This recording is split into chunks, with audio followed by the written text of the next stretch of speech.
لوگ آتے ہیں میرے پاس، جی میرا اپنے بچوں کو کہاں داخل کراؤں، کس اسکول میں؟ میں نے ان سے ابھی ریسنٹلی کسی نے مجھ سے پوچھا کس اسکول میں داخل کراؤں، میں نے کہا آپ کا بچہ کتنے سال کا ہے؟ میں ان کو نہیں جانتا تھا، کسی نے مجھے میسج کیا کہ میں نے کہا کتنے سال کا بچہ؟ جی میرا بچہ مجھے یاد نہیں، بس 1 سال کا ہونے والا ہے۔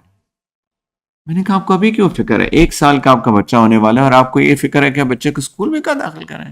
آپ کی گود آپ کا اسکول، بچے کا اسکول ہے۔ نہیں جی یہاں پہ ہم کو سوچنا پڑتا ہے کہ جی 2 سال میں تو بچہ اسکول چلا جائے گا نا۔ میں نے کہا 2 سال میں کیسے چلا جائے گا؟ 3 سال کے بچے کو آپ اسکول بھیجیں گے؟ جی یہاں پہ سارے 3 سال کے بھیجتے ہیں، سر سے تو اتارنا چاہتے ہیں والدین ان کو۔ پھر ایک دفعہ کوئی آیا، بہت پرانی بات ہے، کہ جی مجھے میں نے سے آپ کو مشورہ چاہیے کہ فلاں جو کنڈر گارڈن ہے، 3 سال کا بچہ کنڈر گارڈن میں جا رہا ہے، نرسری تھی یا کنڈر گارڈن تھا، 3 سال کا بچہ جا رہا ہے، اس کی اکیڈیمکس بہت اچھی ہے لیکن اس میں میوزک اور ڈانسز ہوتے ہیں، لیکن اس کی اکیڈیمک اچھی نہیں ہے لیکن اس کے اندر میوزک ڈانس نہیں ہے، ذرا مجھے مشورہ دے دیجئے۔ پہلی بات، آپ میرے پاس کیوں آ رہے ہیں؟ آپ کو اللہ نے عقل نہیں دی ہے اتنی بنیادی؟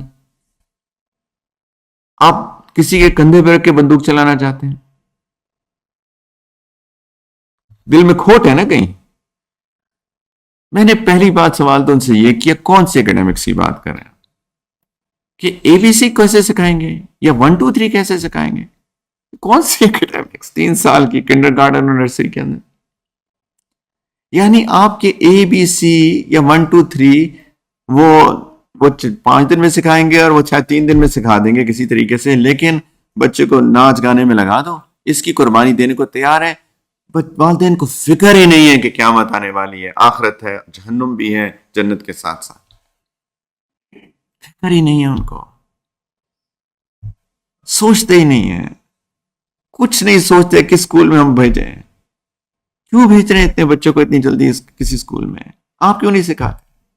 آپ سکھائیے، 1 2 3 آپ نہیں سکھا سکتے، اے بی سی آپ نہیں سکھا سکتے، الف بات آپ نہیں سکھا سکتے، آپ سب سے بہترین استاد ہوں گے، آپ کو فکر ہے، وہ تو پیسے بٹور رہے ہیں آپ کے، آپ مفت میں بچے کو اور اخلاص کے ساتھ آپ اس کو سکھا سکتے ہیں، اس کو اور بھی بہت ساری چیزیں سکھا سکتے ہیں۔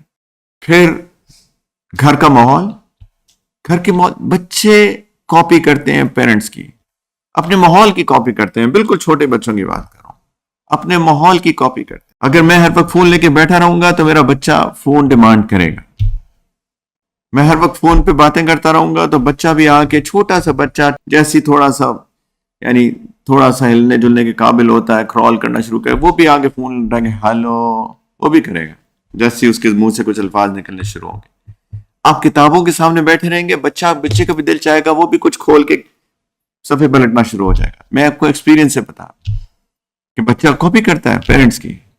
ہم دین پہ نہیں چلنا چاہتے لیکن چاہتے ہیں کہ بچہ دیندار بنے، یہ کیسے ہو سکتا؟ نبی کریم صلی اللہ علیہ وسلم نے فرمایا کہ تم سب نگہبان ہو، رسپانسبل ہو، تم چرواہے ہو، اور تم سے تمہاری ذمہ داری کے بارے میں، تمہاری بھیڑ بکریوں کے بارے میں سوال کیا جائے گا، کلکم مسئول۔ ایسا نہیں ہے کہ بچ جاؤ گے، جو ذمہ داری تم سب کی ہے ان سب ذمہ داریوں کے بارے میں تم سے قیامت کے دن سوال ہوگا۔ یہ نہیں ہے کہ نہیں ہوگا، یہ مت سوچیں کہ شاید میرے سے نہ ہو اور اس سے ہو جائے، سب سے ہوگا۔ یہ بچے ذمہ داری تھی، تم نے اس ذمہ داری کو پورا کیا کہ نہیں؟ ایک چھوٹی سی معصوم سی جان تمہارے حوالے کی گئی تھی، اے ماں اے باپ، تم نے اس ذمہ داری کو پورا کیا کہ نہیں کیا؟